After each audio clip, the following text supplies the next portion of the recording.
Welcome back. Today we are going to do a really quick talk on the TinHiFi T2 MKII.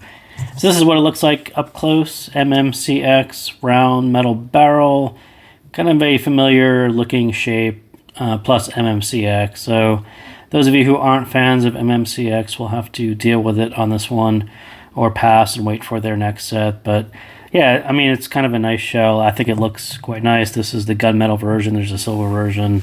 The case is kind of nice. The cable, not so nice. But let's kind of jump right into it. And I will say, out of the box, I think the fit is tougher than it looks. I sort of imagine that this just sat in your ear perfectly still, perfectly level. It went in deep, and it was a pretty easy fit. I think the reality of it is it's a lightweight shell, and it has a lot of leverage on the end, the way that's the MMCX is positioned. So yeah, I think you got to really, and since there's not a whole lot of bass, you really have to make sure the fit is really in your ear and really tight. Otherwise, you're going to leak a little bit of bass, and more treble is going to appear, and it's just going to lean a little bit brighter if the fit isn't really dead on, and it's noticeable. You sort of have to keep pushing on the shell to make sure that you have the right fit. Otherwise, it's going to start to sound a little wonky. And I think the volume is kind of the same way. It's really tougher than it appears. Right kind of out of the box, I thought it was going to be a light or a low volume set, kind of a neutral bright, and that's not actually the way it works out.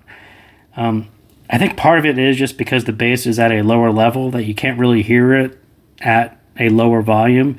You really need to find the balance between, or the middle ground between, bringing up the bass with volume but not bringing the treble too far forward with the volume. There's a middle ground that actually works out pretty well where you can hear both without the treble being fatiguing or too harsh. But yeah, I think at too low, I just wasn't a fan of it because it didn't really sound right with the bass level. So I kind of kept on turning it up, and you turn it up eventually and it gets a little bit too harsh and you have to turn it back down. So there is a usable middle ground there that kind of works. But I will say that, and we'll look at the tuning here in a second on the graph, but I think the tuning probably could work, and there's some things to consider there. But this is kind of what it looks like on the graph. And those of you who know, this flat bass that's not really no bass. That's more of a slightly less than neutral bass. But again, if you turn the volume up, it actually does appear there's not going to be a whole lot of sub bass there to rumble your ear. That part dips off. But the rest of it, this bass level with a kind of a low pinna-ish, I mean, that's not super high. It's not as shouty as some of their other sets. Bring this back down so you don't get a really bad 5K peak, and then this gets really peaky. But graph-wise, I wouldn't say that this was actually a problem. I think they could have pulled this off pretty well. This part, it'll end up being the problem, and we'll talk about that in a second. So yeah, I think the tuning could work, and there was just some things to consider. So dropping that bass to that more neutral level, it really does open up the sound, opens the mids. Everything is exposed more, and I think that is a very good thing, and I think Tin has actually done that before. That's good. It works on most sets. It's not really unique to this dual dynamic driver and coaxial configuration. I think lots of sets can pull off that kind of signature, and it's a good thing. But what it does is it really exposes more of the mids, more of the treble, and the driver's capabilities. You got to have a really nice driver to pull this kind of signature off. There's no real hiding under boomy bass. Whatever is exposed better be spectacular. And that's kind of where things went off the rails with this one, is the treble is just a little bit too peaky, too sharp, kind of too crunchy. It doesn't really have any refinement to it, and the tuning just exposed parts which sound less refined, too sharp, kind of unnatural. You get the top layer over the vocals and instruments is just, I call it crunchy. It's a little too stiff. It doesn't really sound natural or organic or analog or anything. It's just kind of sharp. So they ended up exposing more of that, and I think that's sort of where this specific tuning on this driver kind of doesn't really land well with people.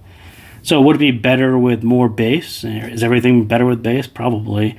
But you could at least bring some balance to the sound, and there's more slam there's more fun there, and it does soften up some of the treble edge to it, and that's kind of what you caught a glimpse of right there. So there is a front vent here that you can partially cover or lightly cover. Do not cover it heavily.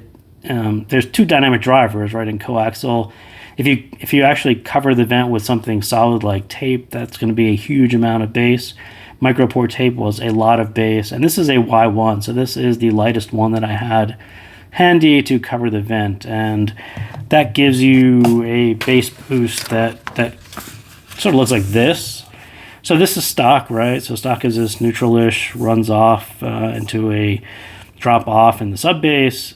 So the Y1, the way I have it configured now, is this almost 7 dB-ish arc that goes here, and that's actually almost balanced with what is going on here. So I thought that one actually worked out pretty well. It's well enough to sound, at least in balance. I would have been fine with just a little bit less, I think, just to keep in character with what the stock tuning was. I would have been fine with a little less, but I didn't have anything less than a Y1. I wasn't in the mood to start pinpricking the Y1 to open it up a little bit more, to get a little bit closer to fill in this gap. But I think the green is fine. It actually makes it a quite fun, very impactful, kind of a slammy style set, because this is dipped off a little bit and you get a nice little mid-bass slam there. I thought that was actually pretty cool. And then you have the sort of the treble sharpness on top of more bass. I think kind of brings a little bit more balance to this extension and this level, and I think that all works out a little bit better. If you're really into bass, then yeah, you can cover it with micropore tape, which is a little bit more denser. That gives you even more, so that brings you up to about a whole 10 dB, and that's definitely your more boomy style bass, and that's pretty far from the character of the original, but if you have some micropore tape, that's what that will do for you. So if you bought this one blind and you weren't really sure what it was going to be like, and you end up not liking it in stock form, there's a couple options for you to take advantage of and bring a little different flavor to the stock tuning. But yeah, I think this one was actually pretty close. They just needed to really control this a little bit out here. It kind of sounds the way it looks there. It's just kind of peaky and a little bit too sharp for having this kind of exposure through the mids, through the treble, and then having that very present, and there's no real hiding it or masking it. It's kind of all there in your face to hear. So that is what I got on T2 Mark II. So thank you guys again for tuning in, and I will see you next time.